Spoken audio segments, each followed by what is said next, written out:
नमस्कार। Super India news TV में आपका स्वागत है। मैं हूं राजेश आर्य। आइए देखते हैं आज का विशेष समाचार।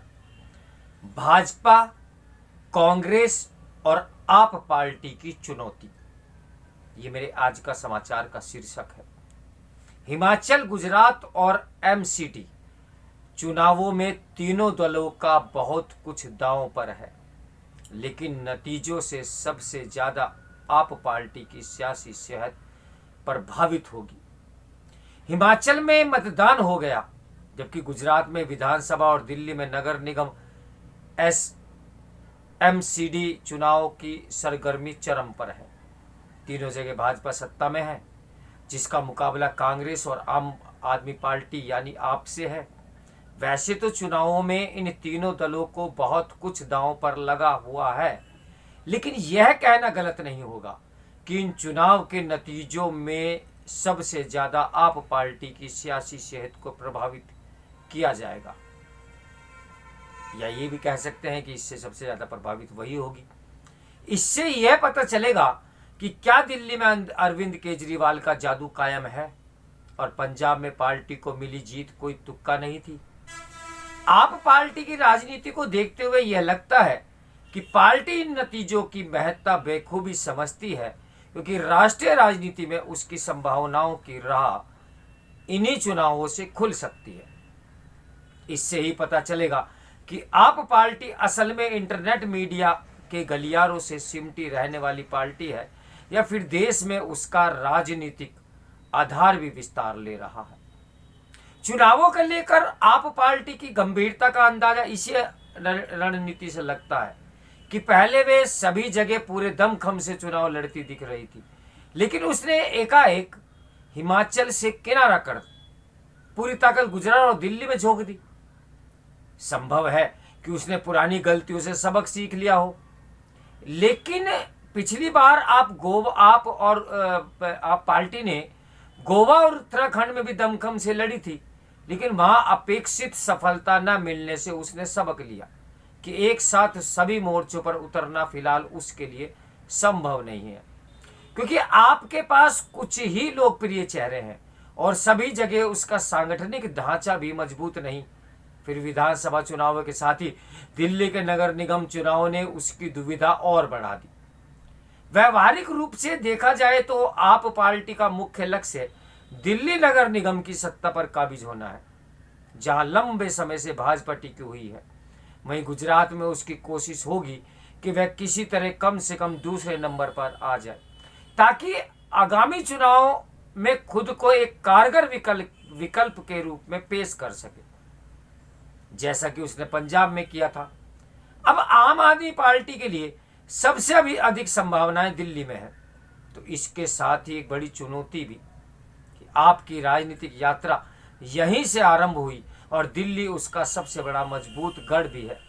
हालांकि विधानसभा में प्रचंड मत यानी जीत हासिल करने के बावजूद लोकसभा और नगर निगम में पार्टी को यहां राजनीतिक रुतबे के अनुसार सफलता नहीं मिल पाई। इस बार दिल्ली में तीनों नगर निगम की व्यवस्था को समाप्त कर एकीकृत नगर निगम के लिए चुनाव हो रहे हैं। ऐसे में राजनीतिक रुआब के पैमाने पर देखें तो दिल्ली के भावी मेयर की हैसियत राज्य के मुख्यमंत्री जैसी ही होगी। ऐसे में आप किसी भी सूरत में नहीं चाहेगी कि वह इस महत्वपूर्ण चुनाव को गंवा दे, जिसकी वह काफी लंबे से तैयारी में लगी हुई थी। यदि पार्टी यहां चुनाव जीतती है तो वह जिसे मेयर बनाएगी उसे एक प्रकार से राज्य की राजनीति में केजरीवाल के राजनीतिक उत्तराधारी के रूप में देखा जाएगा, और आपके मुखिया खुद को केंद्रीय राजनीति में अधिक सक्रिय रखेंगे। पिछली चुनावी असफलताओं से सीख लेने के साथ ही आप पार्टी ने स्वयं को वैचारिक रूप से भी स्थापित करना आरंभ कर दिया है। वह कुछ वामपंथी झुकाव वाली कांग्रेस के मुकाबले खुद को दक्षिणपंथी झुकाव वाली मध्यमार्गी पार्टी के रूप में पेश कर रही है। एक प्रकार से वे भाजपा के राष्ट्रवाद को चुनौती देने या उससे एक कदम आगे निकलने की होड़ करती दिख रही है। फिर चाहे समान नागरिक संहिता का मुद्दा हो या फिर करेंसी नोटों पर लक्ष्मी गणेश की तस्वीरों का सुझाव, आप हिंदुओं को यही संदेश देने में लगी हुई है कि उसे हिंदू विरोधी पार्टी के रूप में न देखा जाए। गुजरात में बिल्किस बानो के मुद्दे ने काफ़ी जोर पकड़ा, लेकिन आपने उससे किनारा करना ही मुनासिब समझा। इससे पहले कश्मीर के मुद्दे पर भी आप पार्टी ने भाजपा के रुख का समर्थन किया था। दिल्ली के पिछले विधानसभा चुनाव में केजरीवाल खुद को हनुमान भक्त बता रहे थे। अमूमन आप पार्टी को यही कहा जाता रहा है कि वैचारिक रूप से पार्टी का रवैया हमेशा ढुलमुल है। तो इस सब के माध्यम से आप यही संदेश देने में जुटी है कि मुख्य धारा के अन्य दलों की तरह उसका भी एक वैचारिक आधार है और वह धार्मिक, सामाजिक से लेकर राष्ट्रीय महत्व के मुद्दों पर स्पष्ट रुख रखती है। आप एक और मोर्चे पर भाजपा के साथ दो हाथ कर रही है और यह मोर्चा है रेवड़ी राजनीति का, जिस रेवड़ी राजनीति के ऊपर हमने यानी कि सुपर इंडिया न्यूज टीवी ने भी कम से कम आधा दर्जन समाचार प्रकाशित किए थे।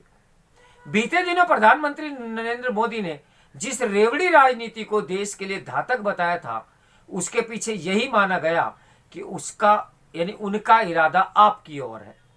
आप जिस तरह चुनाव में मुफ्त सौगातों के वादे करती है, उससे सरकारी योजनाओं को लेकर नई बहस शुरू हो गई है। ऐसे में आपकी सफलता से रेवड़ी राजनीति की बहस और जोर पकड़ेगी। आप सामाजिक समूहों को चिन्हित कर उन्हें लामबंद करने में भी जुटी हैं। जैसे गुजरात जैसे अपेक्षाकृत समृद्ध राज्य में वह उन गरीबों को लक्षित कर रही है जो अभी भी कुछ कारणों से पिछड़े हुए हैं। उन्हें मुफ्त योजनाओं के जरिए साधकर अपनी पार्टी अपनी पैठ बनाना चाहती है ताकि उसका एक आधार तैयार हो सके। अब ताकि उसका एक आधार तो तैयार हो ही सके, दिल्ली में मध्यम वर्ग और मध्यम यानी जो मध्यम वर्ग के लोग हैं, दिल्ली में बड़े किसानों एवं जाट सिखों को साध कर आपने भी सफल प्रयोग किया और उसमें लगभग वो सफल भी रही है। आप और उसके मुखिया केजरीवाल को राष्ट्रीय महत्वाकांक्षी है, जग जाहिर है। पार्टी भले ही कहने को भाजपा और कांग्रेस के बाद इकलौती ऐसी पार्टी है जिसकी 2 राज्यों में सरकार है, मगर राष्ट्रीय राजनीति में इन राज्यों की बड़ी हैसियत नहीं। पंजाब और दिल्ली में लोकसभा की कुल 20 सीटें हैं और वह भी तय नहीं कि आप इन सभी को अपनी झोली में डाल पाएगी। ऐसे में यदि आपको आप पार्टी को राष्ट्रीय फलक पर अपना विस्तार करना है तो उसके लिए इन चुनावों में अच्छा प्रदर्शन बहुत आवश्यक होगा।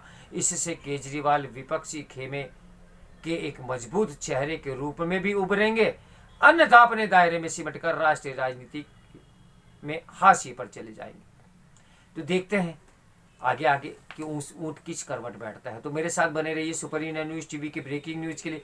नमस्कार, मैं हूं राजेश आर्य।